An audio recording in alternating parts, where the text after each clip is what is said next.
Amen and amen. If you got your Bibles with you, go ahead and open up to Genesis 24. Genesis 24 is a transition chapter. We're transitioning from a record of the life of Abraham to his son, the son of promise, Isaac. And we want to talk this morning about divine guidance. So let's get into the text. It starts this way. It says, "Now Abraham was old," right? He was old, well advanced in years. Last week we saw that his wife Sarah had passed away at 127 years old. Now Abraham is left without his wife, but he's got Isaac, his son of promise, the covenant blessing and guarantee that God has given him. Abraham was old, well advanced in years, and the Lord had blessed Abraham in all things.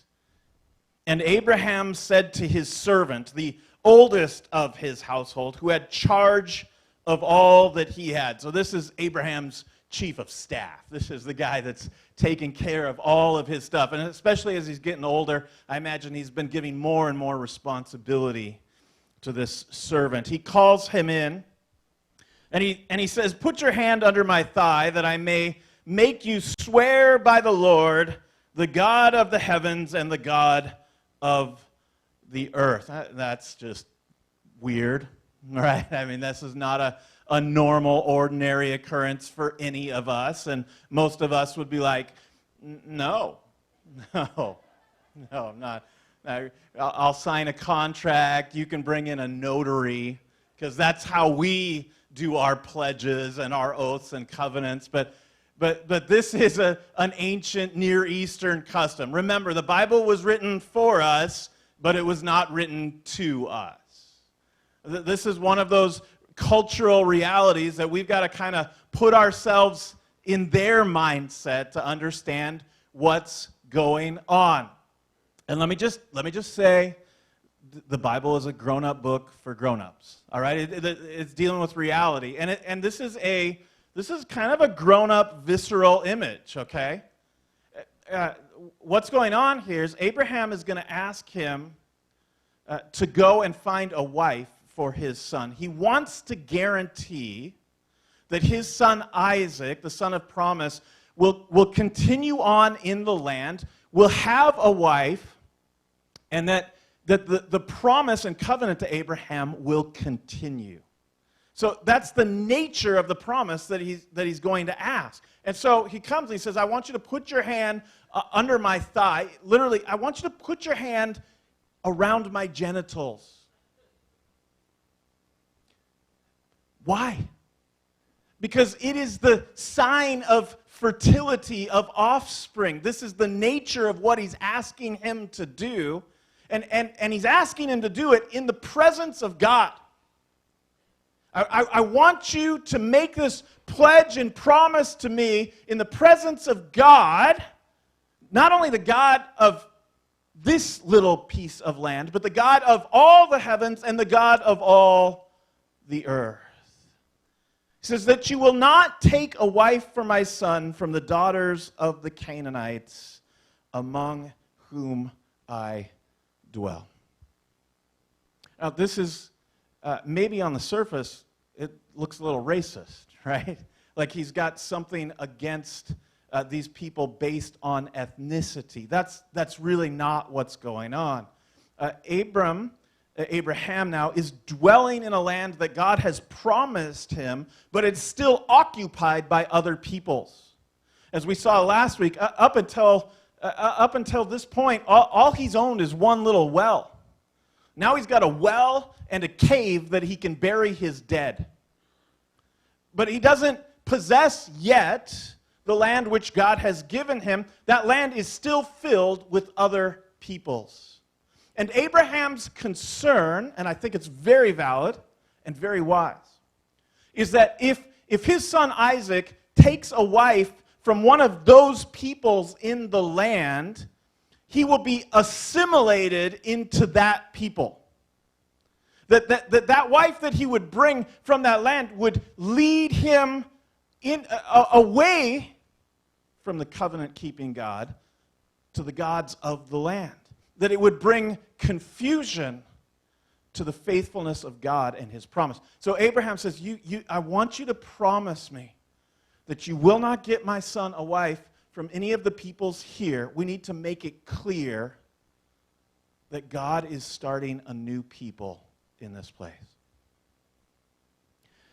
So he says, but go to my country and my kindred and take a wife for my son Isaac. Which again, we actually got laws against that kind of stuff, generally. But in the ancient cultures, this was actually a fairly common practice. To make sure and ensure that a lineage and a family would continue into the future, he says, I want you to go and I want you to find a wife from where I came from my family and my people. Now, this is not a religious thing. He's not saying, if we want to translate it into our time, he's not saying, go find me a Christian wife for my son. Because his family did not follow Yahweh. They knew of Yahweh through him, but they were not followers of Yahweh. They had remained in the land. He had separated from them when God called him out of his father's household. This is not a religious thing. This is a familial cultural reality. He wants a wife from his people, doesn't want confusion. So the servant said to him, well, perhaps the woman may not be willing to follow me to this land. So the servant's like, you're asking really a big ask. You want me to go far away and go and show up and say, hey, I want to bring a woman back to my master's son. What if she may not be willing to follow me to this land? Must I then take your son back to the land from which you came? A very reasonable concern of the servant. Okay, so if I show up and I say, I'm looking for a wife for Abraham's son Isaac, and they say, well, bring him here, what should I do? And Abraham said to it, see that you do not take my son back there. He is absolutely adamant that Isaac, the son of promise, stay in the land of promise. I think Abraham has learned from his own mistake. Abraham has made the mistake a couple of times in his life where he has walked away from the land. He's gone out, and when he went out, it did not go well. So he says, whatever you do, do not take Isaac out of the land. Stay here. Stay where God has placed us. The Lord, the God of the heavens, who took me from my father's house and from the land of my kindred, and who spoke to me and swore to me, to your offspring I will give this land, he will send his angel before you, and you shall take a wife for my son there. Abraham is, after all, the father of faith. His faith is in God to provide what God has promised. God has promised not only a offspring, Isaac, but that through Isaac, all of the nations of the earth will be blessed. That through Isaac, a great multitude will come. In order for that to happen, he's got to have a wife. So Abraham is putting his faith in God. He says, you just go, whatever you do, Isaac stays here, but you go. God's angel will go before you. Why would he say that? Because God's angel has been showing up almost every chapter. God is absolutely involved in his creation with his creatures. So he says, you trust that God is going to orchestrate this. God has a plan, and God will guide and lead and direct you where you need to go. This is a strong faith and confidence in the sovereignty of God. The sovereignty of God. God is, as I like to say, large and in charge. All right? God is large and in charge. And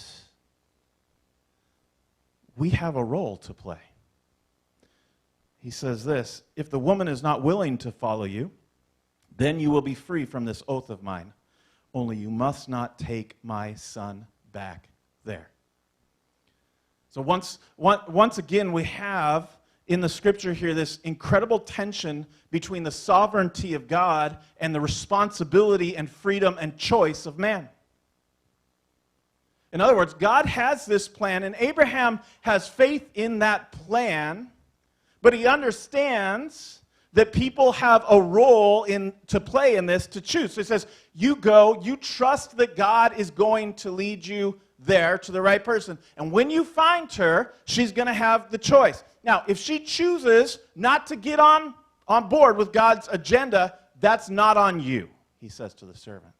At that point, you're free of this oath, and you can come back, but he repeats it, only under no circumstances take my son out of this land.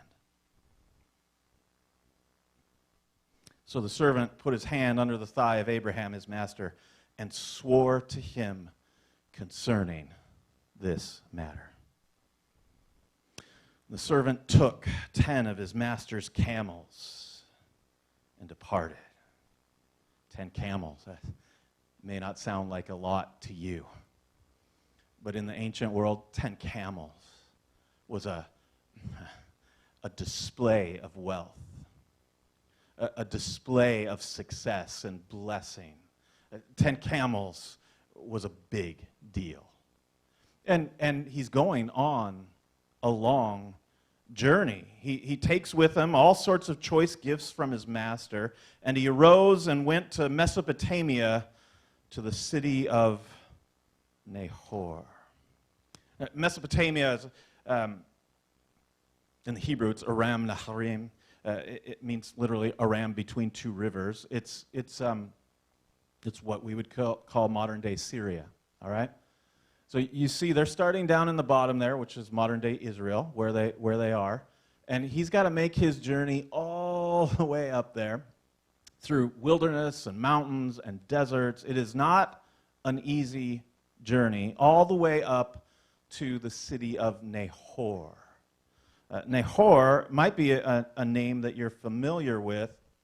It was the name of Abraham's grandfather, and also one of his brothers was named Nahor. And so this town is associated with his family. It's probably named after his grandfather. His grandfather probably founded the town.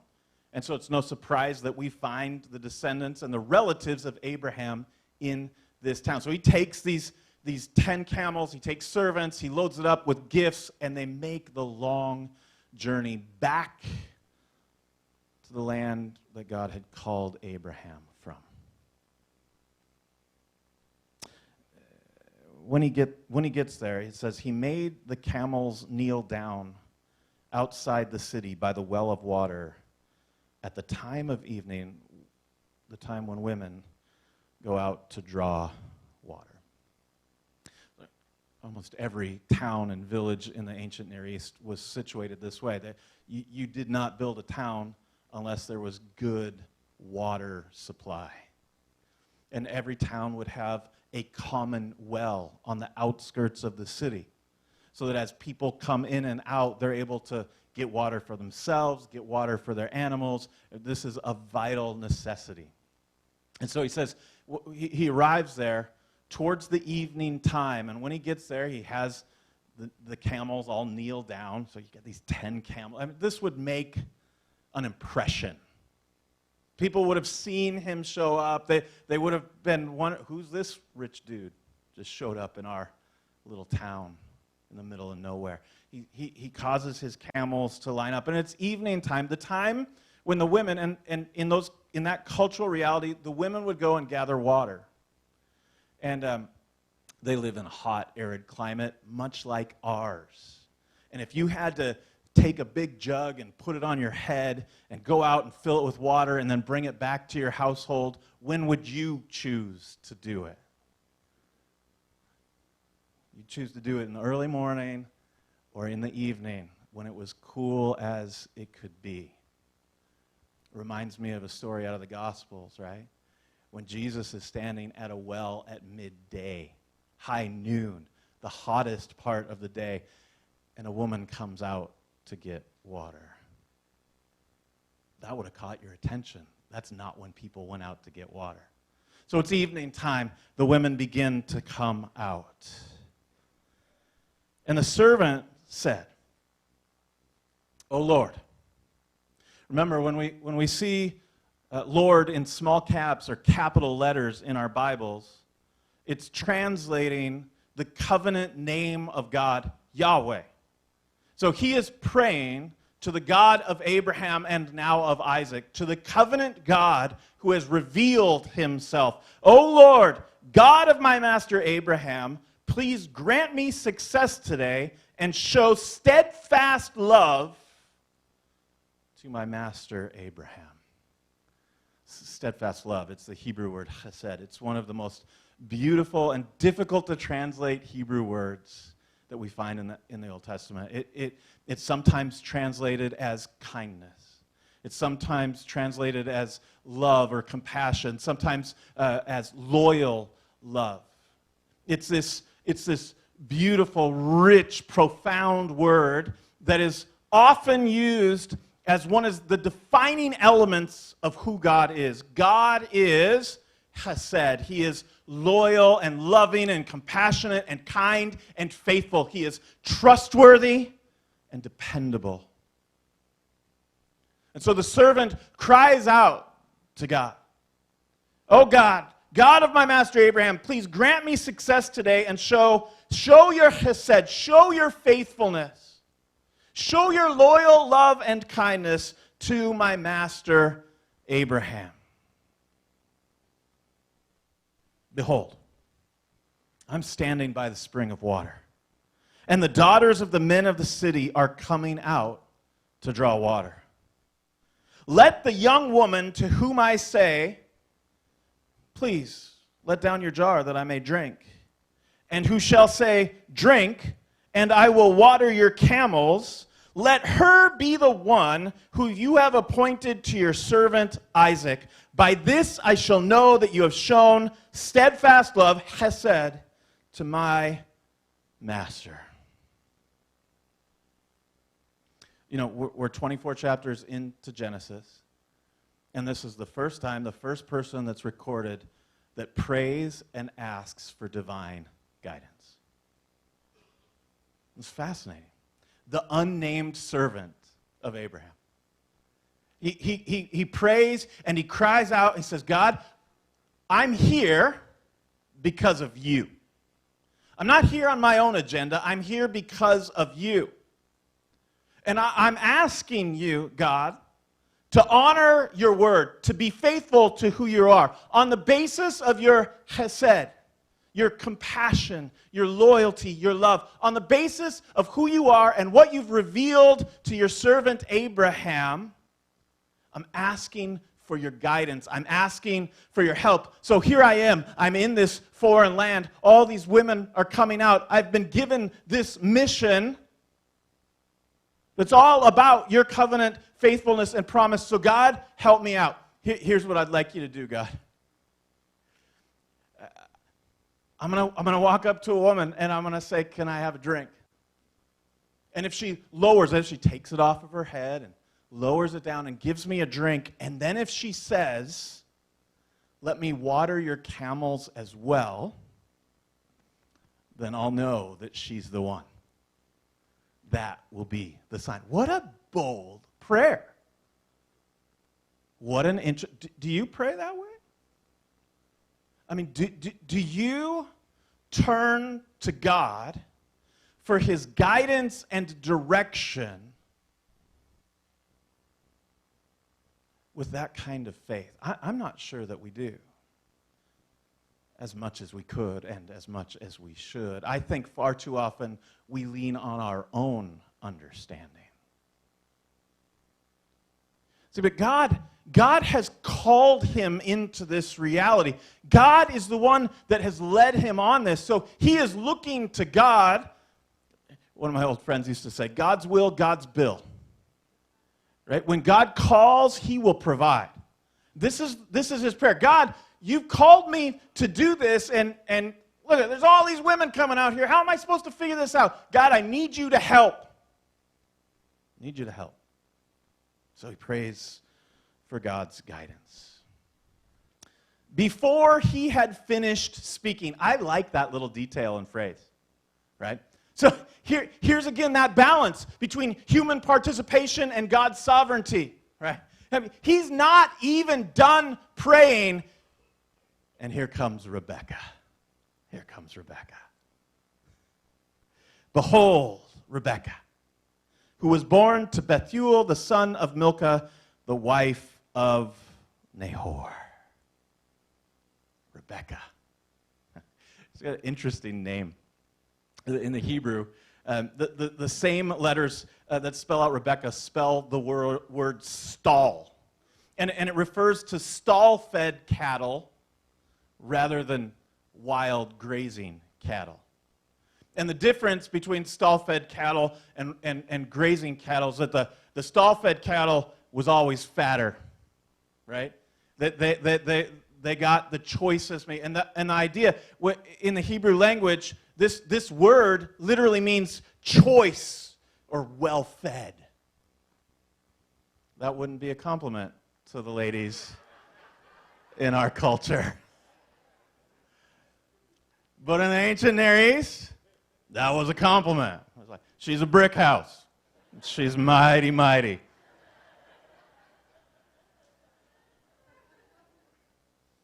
This is it. Rebekah comes out, and she's beautiful. She's choice. Something about her captures the servant's attention. And we're told that she was born to Bethuel, the son of Milcah, the wife of Nahor. That means that Rebekah's grandmother was Abraham's brother's wife. She's Abraham's grandniece and Isaac's first cousin once removed. She fits what they're looking for. So, Abraham's mother came out with her water jar on her shoulder. Okay? So she's got it. She's coming out to fill it with water. The young woman was very attractive in appearance, a maiden whom no man had known. It's interesting, the Hebrew, that's a redundant sentence. A maiden, literally a virgin, but just so we're clear, she's a virgin who no man had known, right? This is important, that she's not been with another man, because, once again, we don't want the lineage of the covenant promise to get confused. She'd been with another man, and she became pregnant. Who's to say that it wasn't the other man's and it wasn't Isaac's? Okay, so, very attractive. A maiden whom no man had known. She went down to the spring and filled her jar and came up. Again, this is not an easy journey. She's filling a large vessel with water. She hoists it up, and she begins the journey back up to the village. Then the servant ran to meet her and said, "Please," just hear Tiny Tim's voice in my head, "please give me a little water to drink from your jar." He's just prayed this. God, this is what I'm asking. When I go and ask someone for a drink, if they lower it down and give me a drink and then offer to water my camels as well, I'll know that you're in this. She said, "Drink, my lord." And she quickly let down her jar upon her hand and gave him a drink. When she had finished giving him a drink, she said, "I will draw water for your camels also until they have finished drinking." Now, I know you've all watered camels before. It's a pretty common... No? Okay, well, let me tell you a little bit about camels. They have humps, and those humps get full of water. And they can go a long time through the desert because they can store a lot of water. A camel, an ordinary camel that has just come off of a journey like this, can in one sitting drink up to 25 gallons of water. There's 10 of them. Do the math.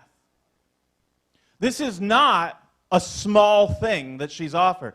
But she sees him. She recognizes he's not from around here. He's got all these camels. They're going to need to be watered. She offers willingly of her own. Hey, here, have a drink and just sit down and cool off a little bit. Let me water your camels for you. This was not an easy task. This was significant. This would have taken a lot of energy, a lot of effort, and a lot of time. But she doesn't hesitate. This is something about who she is. It's revealing of her heart and her personality. She is incredibly hospitable, which is important because Abraham is incredibly hospitable. As we've walked through Abraham's life, we've seen time and time again that the other peoples around him, hospitality, not their strong suit. But Abraham is hospitable. To bring somebody into Abraham's family, to find a wife for Isaac, this is a key characteristic. See, when he prayed this and said, God, let this happen, I think it was intentional. It wasn't random. It wasn't like, what should I ask God? He knows what he's looking for. So God, if this happens, I'll know through this hospitality, this is going to be a good fit. So she quickly emptied her jar into the trough and ran again to the well to draw water, and she drew for all his camels. And the man gazed at her in silence to learn whether the Lord had prospered his journey or not. So he's just watching. He's sitting back and he's watching. He's asked the Lord, the first part's come true. Is she really going to be the one? He watches her, and she does. She waters all of the camels. When the camels had finished drinking, the man took a gold ring. And the Hebrew here is actually very specific. It's a nose ring, which is very common in that culture. A sign of beauty. This nose ring takes a ring weighing a half shekel, and then 2 bracelets for her arm weighing 10 gold shekels. Maybe 1 for each camel. Gives her this ring, puts it on her nose, gives her the 2 bracelets, puts them on her arms. And he said, please tell me whose daughter you are. Is there room in your father's house for us to spend the night? So he's asking for the right of a guest. Would you host me? Whose father are you, and is there a place for me? She said to him, I am the daughter of Bethuel, the son of Milcah, whom she bore to Nahor. So now he knows that this is actually the family line that he has been looking for. And she said, we have plenty of both straw and fodder and room to spend the night. The man bowed his head and worshiped the Lord. Of course he did. What a great moment. Like, here he is. God has sent him on this journey. They've arrived safely. He's asked God for his guidance, for his direction, for his provision. He says, God, here, help me, please. This is the only thing I can think of. And what did God do? God took him right to the person. And so he bows his head and he worships the Lord. And he says, blessed be the Lord, the God of my master Abraham, who has not forsaken his hesed, his steadfast love, and his faithfulness toward my master. He worships. As for me, the Lord has led me in the way to the house of my master's kinsman. God has guided me. He's directed me. He has helped me. He has led me. God is my help. He worships God. Then the young woman ran and told her mother's household about these things. She runs ahead. She's got to let them know so they can prepare. I mean, it's not just the servant. He's got other people with him. They got the 10 camels. There's probably other donkeys and things as well. They've got a lot of stuff. She runs ahead so they can prepare. Rebekah had a brother whose name was Laban. We're going to spend more time probably than we'd like with Laban in a few chapters.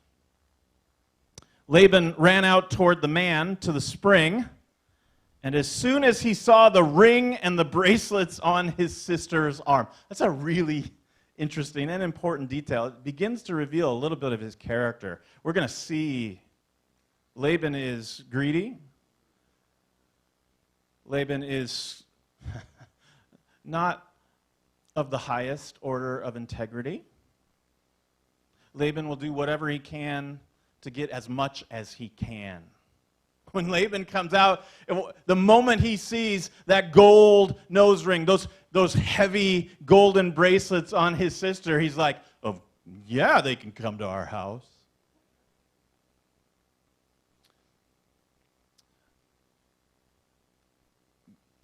God's sovereignty will use our strengths, and God's sovereignty is not hindered by our sin.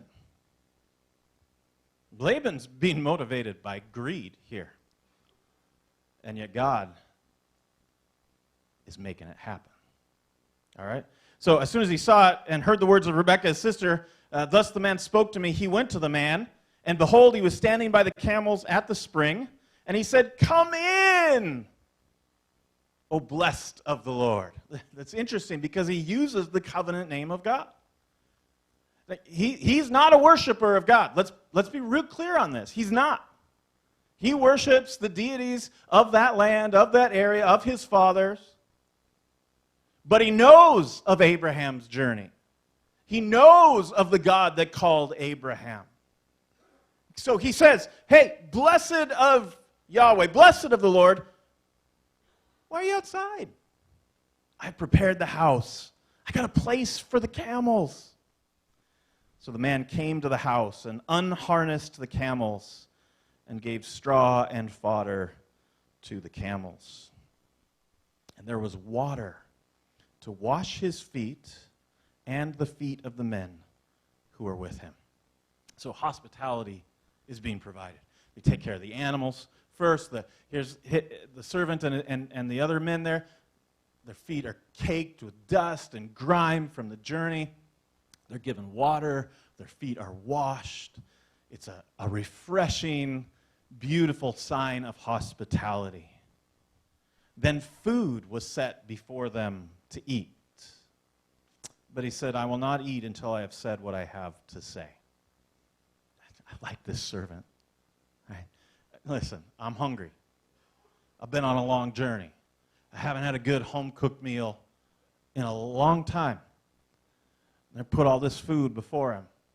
He says, I'm hungry, but I'm not going to eat until I've said what I came to say. So Laban says, speak on. So he said, I am Abraham's servant. And he's going to now repeat the whole story. I'm going to go through it quickly because I want to read it. But this is what happens in oral cultures. They pass down their stories orally, and one of the ways that they do that to help with memorization and to make sure that it stays true is it's highly repetitious in nature. So now the servant is going to give a very detailed account of what has happened. For us, it seems a little repetitious, but for them, it was significant. He said, I am Abraham's servant. The Lord has greatly blessed my master, and he has become great. He's given him flocks and herds, silver and gold, male servants and female servants, camels and donkeys. Sarah, my master's wife, bore a son to my master when she was old, and to him he has given all that he has. My master made me swear, saying, you shall not take a wife for my son from the daughters of the Canaanites in whose land I dwell. But you shall go to my father's house and my clan and take a wife for my son. I said to my master, perhaps the woman will not follow me. But he said to me, the Lord, before whom I have walked, will send his angel with you and prosper your way. You shall take a wife for my son from my clan and from my father's house. Then you will be free from my oath when you come to my clan, and if they will not give her to her, you will be free from my oath as well. I came today to the spring, and I said, O Lord, the God of my master Abraham, if now you are prospering the way that I go, behold, I'm standing by the spring of water. Let the virgin who comes out to draw water, to whom I shall say, please give me a little water from your jar to drink, and who will say to me, drink, and I will draw from your camels, also let her be the woman whom the Lord has appointed for my master's son. Before I had finished speaking in my heart, behold, Rebekah came out with her water jar on her shoulder. She went down to the spring and drew water. I said to her, please, let me drink. She quickly let down her jar from her shoulder and said, drink, and I will also give your camels drink also. So I drank, and she gave the camels drink also. I asked her, whose daughter are you? She said, I'm the daughter of Bethuel, Nahor's son, whom Micah bore to him. So I put the ring on her nose and the bracelets on her arms. I bowed my head and worshiped the Lord and blessed the Lord, the God of my master Abraham, who had led me by the right way to take the daughter of my master's kinsman for his son. Now then, if you are going to show steadfast love and faithfulness to my master, if you will have chesed, if you will show faithfulness to your kinsman Abraham. I've just told you the whole story of God's faithfulness, God's call of what's going on. If you will respond, please tell me. And if not, tell me, that I may turn to the right hand or to the left.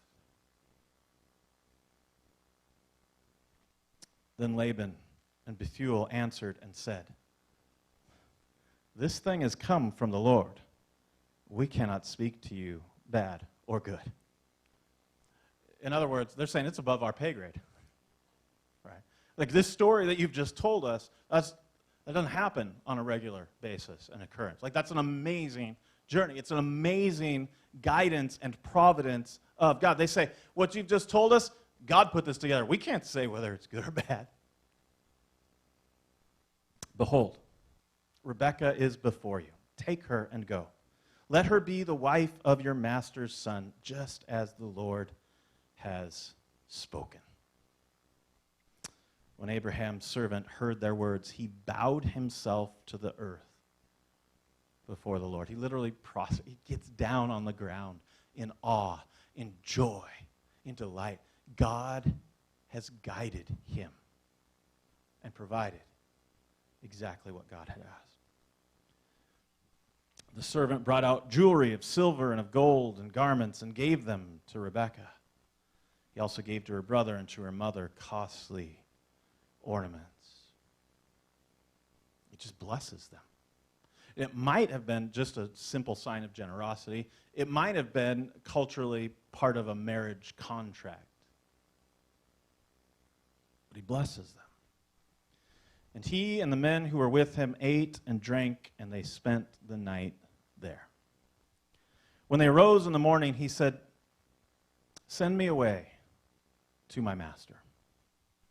Her brother and her mother said, well, let the young woman remain with us a while, at least 10 days. After that, she may go.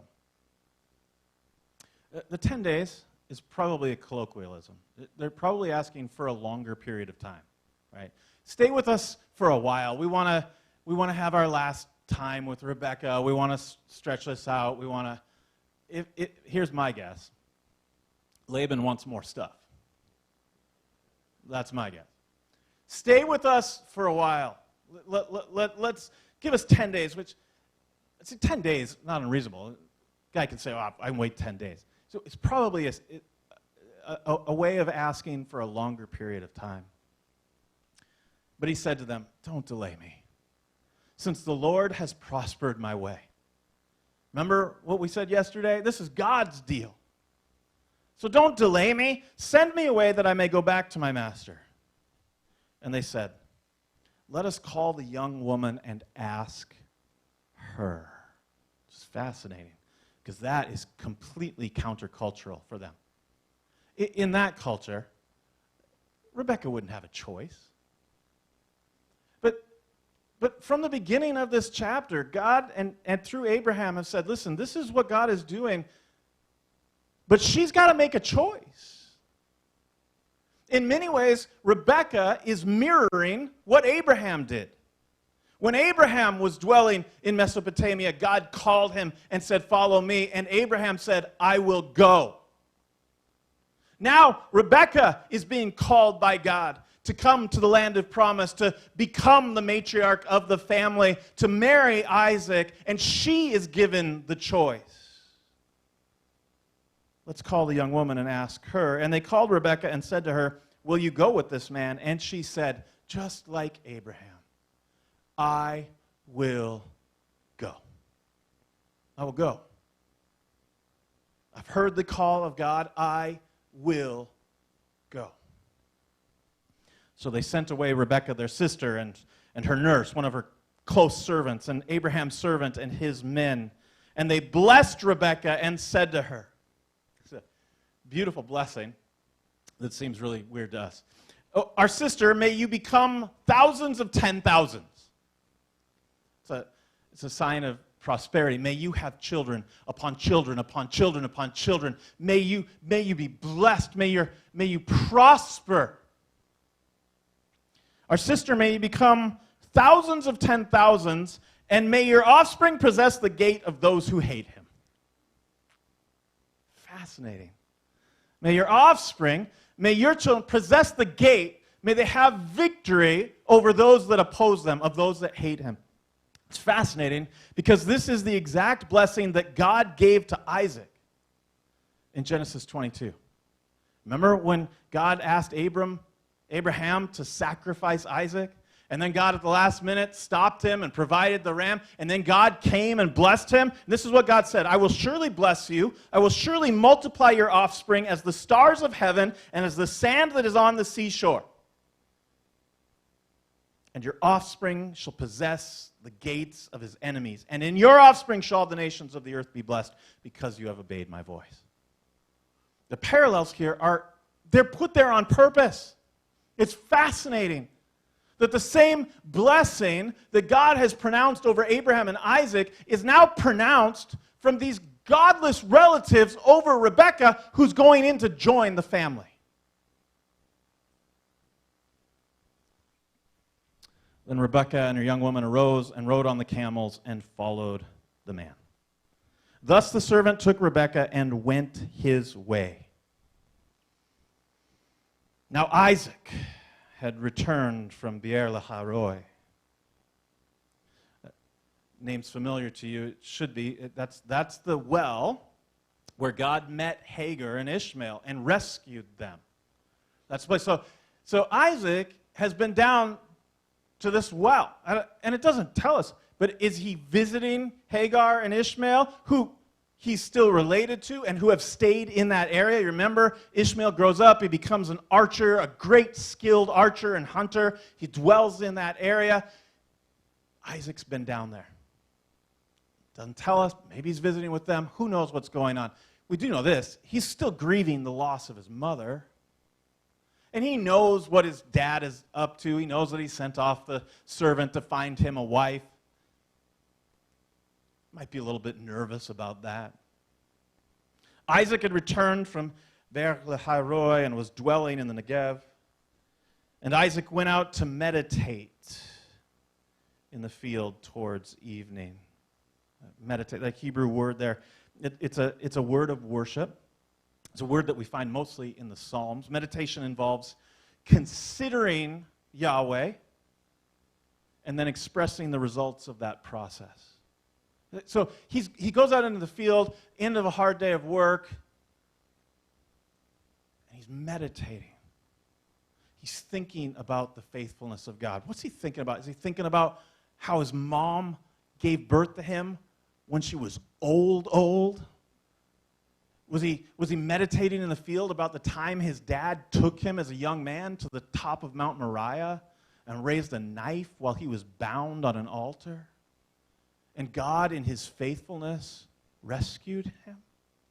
He's meditating on who God is and what God has done, on God's hesed, God's faithfulness, and and I like this, and there's so much imagery here that takes us all the way back through Genesis. He lifted his eyes up, and behold, there were camels coming. Cue the Hollywood Hallmark music. Because this is as cheesy as it gets, y'all. This is amazing, right? He's out in the field meditating, and he looks up, and camels in the distance. And Rebecca lifted up her eyes, and she saw Isaac, and she got down off her camel. And she said to the servant, "Who's that tall drink of water? Who's that man walking in the field to me?" I mean, this is a rom-com. He's in the field. Oh, she's on the camel. Oh, who is that? And the servant said, "That's my master. That's the one."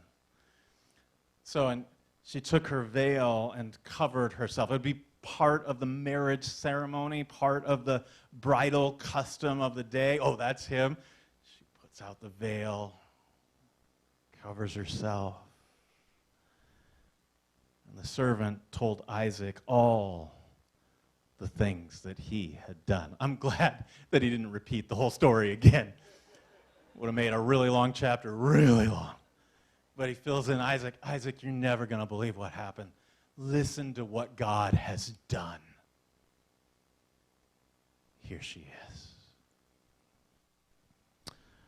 Then Isaac brought her into the tent of Sarah, his mother. And he took Rebekah, and she became his wife, and he, Hallmark moment, loved her. This is beautiful. This is a good story. This is God's guidance and their participation in God's plan, and it's beautiful. He brings her into the tent of Sarah's mother. As Isaac is going to become the patriarch from Abraham, Rebekah is going to become the matriarch from Sarah. He brings her in. He marries her. They come together, and he loves her. He loves her. And Isaac, like every good mama's boy, was comforted after his mother's death. What a beautiful story about God's guidance.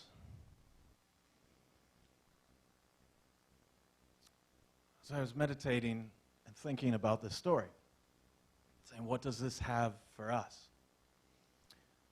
I think it has a lot for us, especially in this terms of guidance. You and I need God's help to be the people that God has asked us to be and to do the things that God is asking us to do. God has put a call on us. Well, it's not the call to make a physical geographic journey and find a bride. But God has put a call on us. He's called us to be salt and light. He's called us to be ministers and ambassadors of reconciliation. He's called us to be peacemakers. He's called us to shine His light in the darkness of the world. And if you have any grasp or understanding of that call, your first response should be, I don't think I can do that on my own. So like the servant, we need God's guidance. I need it. Don't you need it? Are you not more aware of that need today than you were 6 months ago? I mean, one of the blessings of going through this season is that it's ripped apart our false sense of security and a sense that we can pull off life on our own. And frankly, that's a gift. That's a good thing. You should hold on to that and hang on to it as long as you can. Because one of the challenges of living in Western culture like we do is that we can easily deceive ourselves that we are the masters of our own lives. that we can do life without God, that we can lean on our own understanding. The story reminds us we're not designed to function in independence. We're not autonomous beings. We are made to be dependent upon God. We were designed by our Creator to do life with Him. And the choice is ours. That throughout this chapter, God's sovereignty, man's choice. The question is not, will God guide? The question is not, will God help? The question is, will you ask? Will you listen? Will you obey? Will we turn and trust in God when we need His help? And we need His help in big things. We need His help in little things. Let me ask a question. Maybe it's a little bit of meddling. Have you prayed about who you're going to vote for? Let me ask it this way. Have you prayed and asked God who He wants you to vote for? Because I'm not sure that's how most of us pray. Most of us come up with who we're going to vote for, and then we pray and ask for God to help that person win.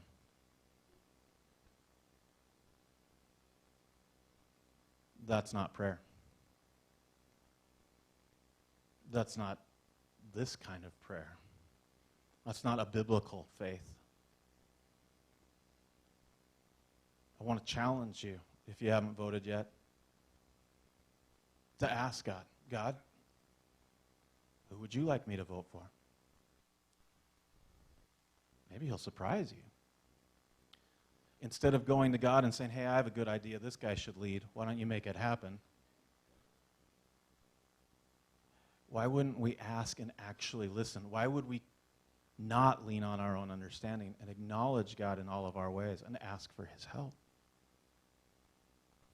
And it can be voting in a presidential election. It can be deciding what college to go to. It can be about challenges with raising your kids. It can be across the board. God, you've called me. And that's important. It's in the context of God's calling that we can lean upon His guidance and provision. Outside of His calling, God's under absolutely no obligation to provide or guide. Right, so this is what protects us from that insane heresy of the prosperity gospel that treats God like the ultimate piggy bank. Says, God, give me this. God, give me that. God, make this happen. That's not what we found in this story. This was not Abraham and the servant compelling and controlling God. This was Abraham and the servant acknowledging God's sovereignty and asking for His help. In the context of doing God's will, it's God's bill. But outside of the context of God's will, you're on your own. And that's not a place that you want to be.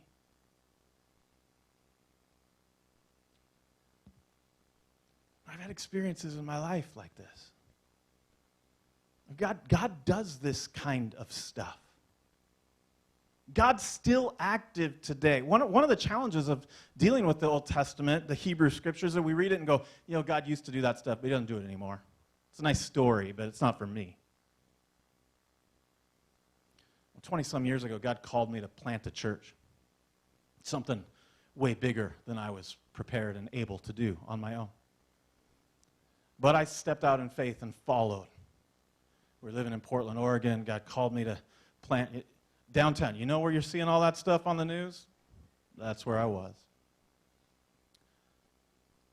And I'll never forget, we were in this beginning stages, and God had called, and I'd stepped out, and in big-time faith. No salary. We'd reached out for support from some different groups, and there was some stuff happening, but nothing was happening yet. But I knew God had called me, so we were just moving. We're just moving. And I remember I was downtown walking through the area, praying, asking for God to lead, and I came across this little office space, and it had a little for rent sign in it. And I went in, and I talked to the guy. I said, tell me about this space. And it was unbelievably cheap. It was in the back of a printing company, and so it smelled a little bit like printing ink, so nobody wanted the place. But I'm like, doesn't bother me. So he said it's going to be $600 a month. I don't think I had $600 in my checking account at the time. I literally don't think I did. And I knew, God spoke to me in the moment, I want you right here. And so I said to the guy, yeah, I'll take it. And I signed the contract on the spot. And then I walked out and I said, what did I just do? What did I just do? I remember just, okay, God, I hope that wasn't indigestion. I hope that was really you. And if it was, God, I need you to do something because Wanda's going to kill me. I'm not sure I told her that night what I'd done. And then I prayed, God, please provide. A couple hours later, a friend called me. Said, hey, I want to take you out for dinner. Okay, cool. I hadn't seen him for a while. We went out to dinner. We're catching up. And he was pretty well off. He was pretty well off. And the whole time I'm going, maybe I should ask him for some money. And I wasn't good at that at the time. I got no problem with that now. No, if God's called, I got no problem asking him. You can always say no, but I'll ask. But at the time, throughout the whole meal, I'm going, maybe I should ask, maybe I should ask. And I'm scared, and I believed, but I didn't believe. I couldn't do it. And so I didn't do it, and I'm glad I didn't, because at the end of the meal, he looked at me and he goes, man, I'm really excited about what you're doing. It takes a lot of faith. I said, oh, thanks, man. He goes, God spoke to me this morning. So the same day that I'd done it, God spoke to me this morning, and I'm supposed to give you this. And he slides me an envelope across the table. And I didn't know what to do. That's an awkward thing, right? It always looks good in the movies, but you don't. Am I supposed to take it out and read it in front of him? Am I supposed to, I don't know what to do. So I'm like, thanks. And so I just take it and I put it in my pocket, right? And he's like, so we say goodbye. He goes to his car. I go to my car. Oh, I can't wait.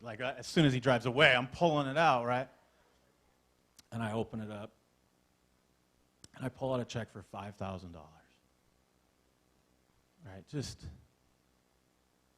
unbelievable how God provided. And it's interesting because I was only in that place, in that office space, for about 5 months before God provided another place, right? God provides. God will guide.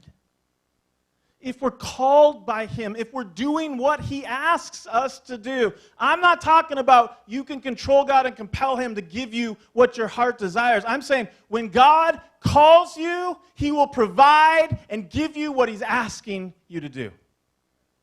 This is what this story shows us, and it's beautiful when it happens. And I'm not sure that we do that enough in our culture.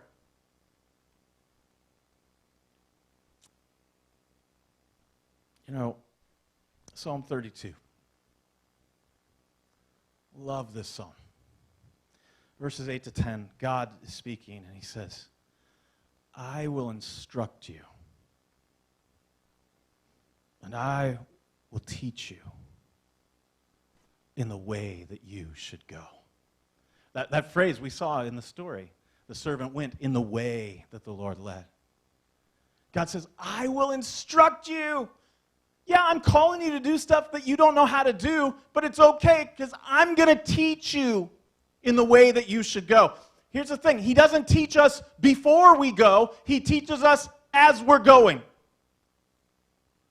I will instruct you and teach you in the way that you should go. I will counsel you, and I love this phraseology, with my eye upon you. With my eye upon you.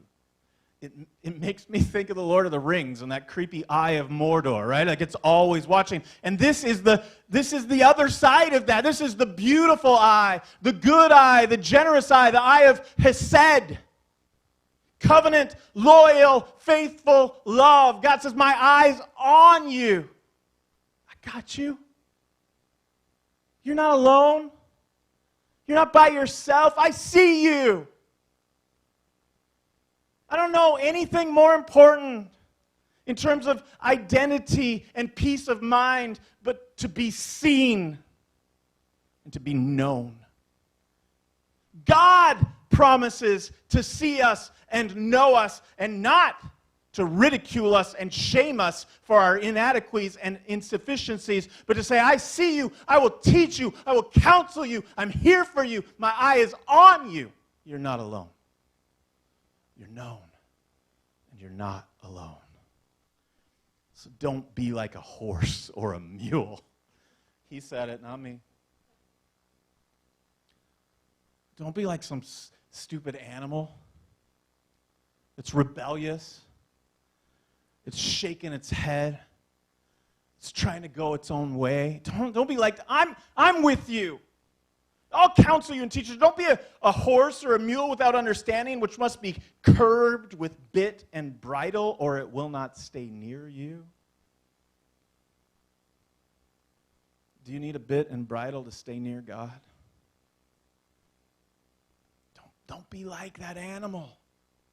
It's willful and rebellious, needs to go its own way. No. For many are the sorrows of the wicked. Many are the sorrows of the wicked.